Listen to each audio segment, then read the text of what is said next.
Assalamualaikum warahmatullahi wabarakatuh. Abi Pun, Abi Oi. Terima kasih kepada ibu-ibu yang sudah menghadiri acara pelatihan pengukuran faktor risiko PTM bagi kader Posyandu. Ini Posyandu apa ya namanya? Oh ya, Posyandu Mawar ya.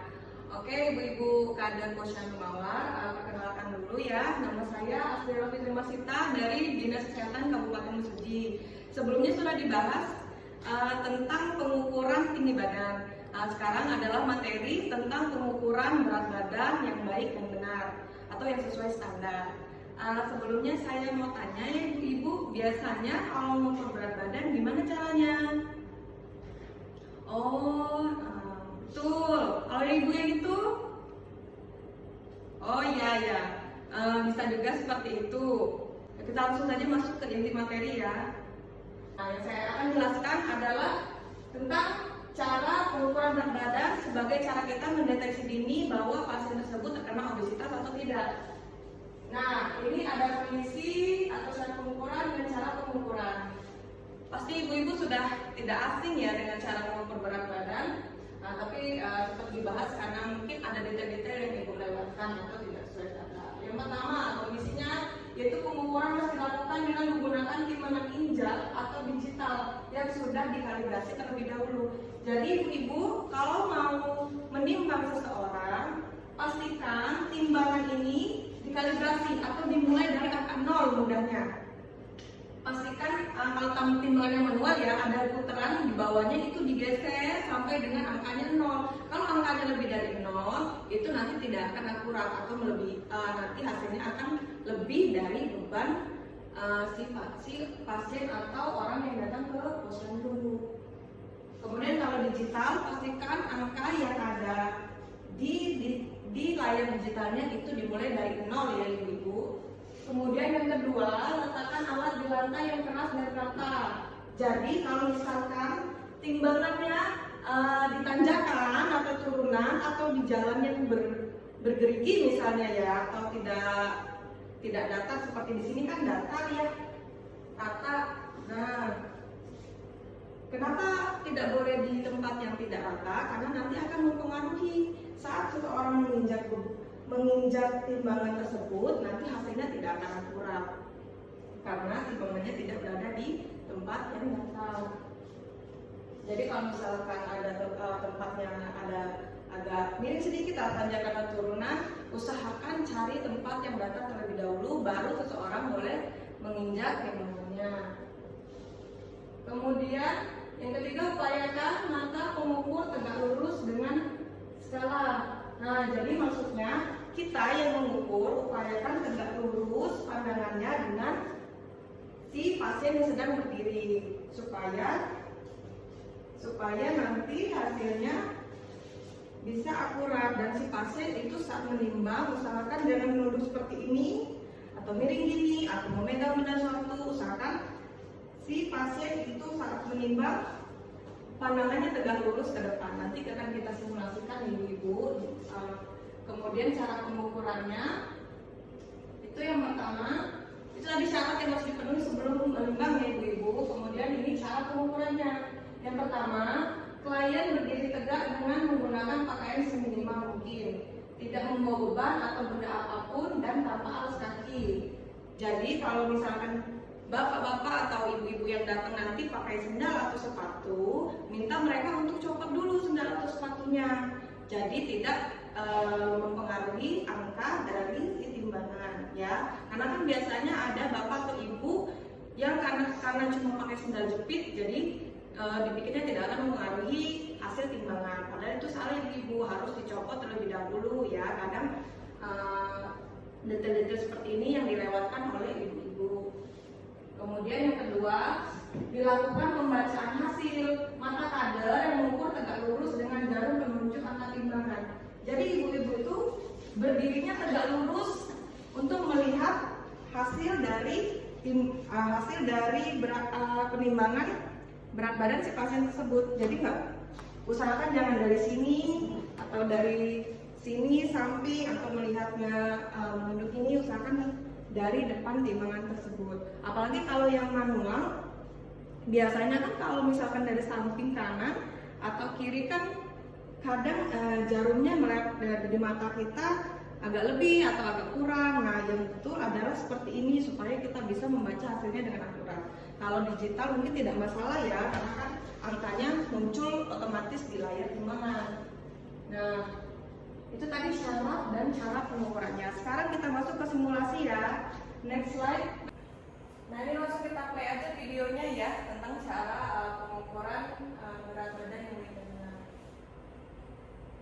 Nah, dilepas dulu semua yang ada di badan, jam, sepatu yang tadi saya sebutkannya. Nah, kemudian langsung menginjak timbangan, usahakan kakinya lurus. Nah, pandangan mata yang si pasiennya itu lurus ke depan. Nah, kemudian kita perhatikan angkanya. Tadi harus sudah dari 0 ya. Kemudian melihat angkanya itu harus tegak lurus dari timbangan. Nah, oke, langsung bisa kita baca hasilnya. Oke, stop. Nah, oke, slide terakhir. Nah, terima kasih sudah memperhatikan materi yang telah saya berikan. Nanti jika ada pertanyaan silakan tanyakan ke saya, nanti kita akan tanya jawab ya. Oke, terima kasih. Saya Hili. Wassalamualaikum warahmatullahi wabarakatuh. Baik, selamat pagi, salam sejahtera untuk kita semua. Tapi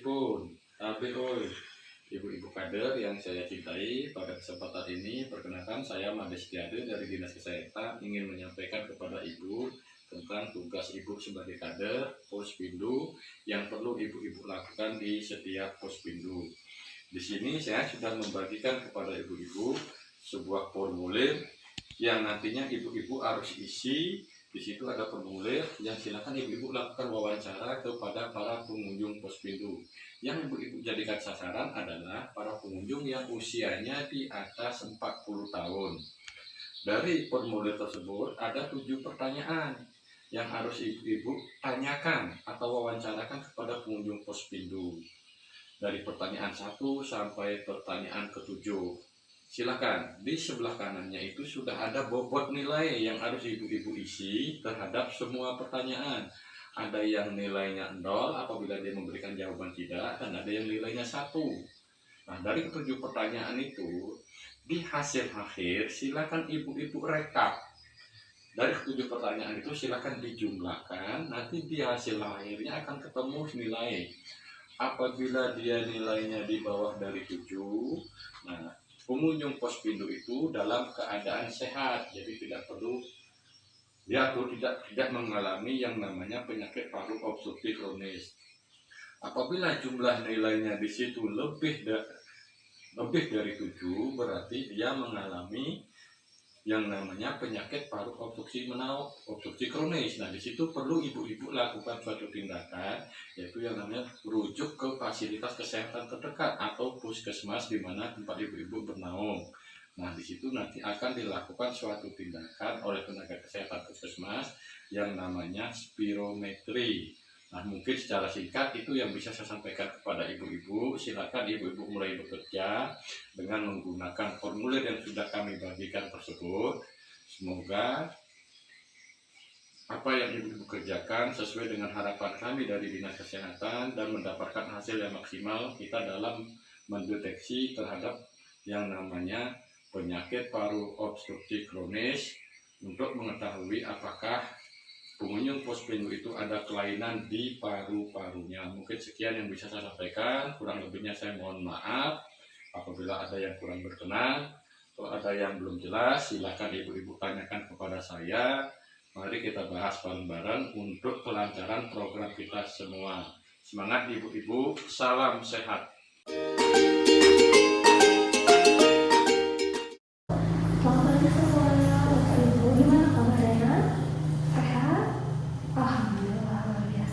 Baik, Bapak Ibu, izinkan saya memperkenalkan diri ya. Kalau kata pepatah, tak kenal maka tak sayang. Izin untuk mengenal diri, nama saya Sili Pasari, saya dari Dinas Kesehatan Kabupaten Mesuji. Bapak Ibu, kok kayaknya semangatnya agak kendur, masih pagi udah agak lemas-lemas yuk. Kalau kata saya bilang pagi, tepuk tangan sekali. Selamat pagi 2 kali. Selamat pagi semua, tepuk tangan 2 kali. Dan tepuk tangan dengan yang di sebelahnya. Yuk kita coba. Pagi. Selamat pagi. Selamat pagi semua. Oke, tepuk tangan buat kita semua. Baik Bapak Ibu, pada kesempatan kali ini di sini kita sama-sama belajar, ya, sama-sama belajar tentang apa sih aktivitas fisik itu. Ya, kita bisa sharing, kita bisa diskusi di sini bersama Bapak Ibu kader. Ya, karena Bapak Ibu kader adalah sebagai pionir kami dari Dinas Kesehatan dan Puskesmas yang dekat dengan masyarakat, yang bisa merangkul mereka demi meningkatkan kesehatan kita semua. Ya, dan Bapak Ibu pernah dengar aktivitas fisik itu apa? Iya, aktivitas fisik itu adalah apa? Kegiatan yang melibatkan otot sehingga mengeluarkan tenaga dan energi. Ya, apa aja nih manfaat dari aktivitas fisik? Ya Bapak, mana itu kader? Benar semua, manfaatnya banyak. Yang pasti meningkatkan imunitas tubuh, mengurangi angka kolesterol, menghindari hipertensi. Ya, kemudian apa aja sih jenis-jenis dari aktivitas fisik? Betul. Ya, aktivitas fisik juga banyak ya Bapak Ibu. Salah satunya berkebun. Itu merupakan salah satu aktivitas fisik. Ya, minimal 30 menit sehari. Kemudian lagi, benar Bu kader, gosok itu butuh tenaga. Kalau otot kerja otot yang membutuhkan tenaga, ya itu juga bisa menjadi salah satu aktivitas fisik. Kemudian mencucinya jangan pakai mesin cuci, mencuci pakai tangan. Betul semua Ibu kader sudah hebat, sudah luar biasa, keren semuanya. Ya, baik. Jadi saya ulang lagi, coba tadi apa aktivitas fisik itu Bu? Bu Susi? Oke, benar. Manfaatnya? Iya benar kok. Meningkatkan kekebalan tubuh, iya saya salah. Kemudian menghindari hipertensi, cakep. Menghindari kolesterol, benar. Jenisnya tadi deres, berkebun, boleh. Kemudian mencuci boleh. Mencuci mobil, oh iya benar, boleh, tadi nggak disebutin ya. Oke, benar. Oke, Bapak Ibu luar biasa sekali, hebat. Jadi Bapak Ibu bisa nantinya akan menyampaikan kepada masyarakat apa itu aktivitas fisik, manfaatnya apa saja, kemudian jenis-jenisnya apa saja. Bapak Ibu keren semua. Semoga nanti Bapak Ibu bisa menjadi pionir untuk teman-teman yang di desa. Ya, ada yang ingin ditanyakan Bapak Ibu? Tidak ada. Baik, saya tutup saja kegiatan kita pagi hari ini. Semoga apa yang kita lakukan pada pagi hari ini bisa bermanfaat di kemudian hari.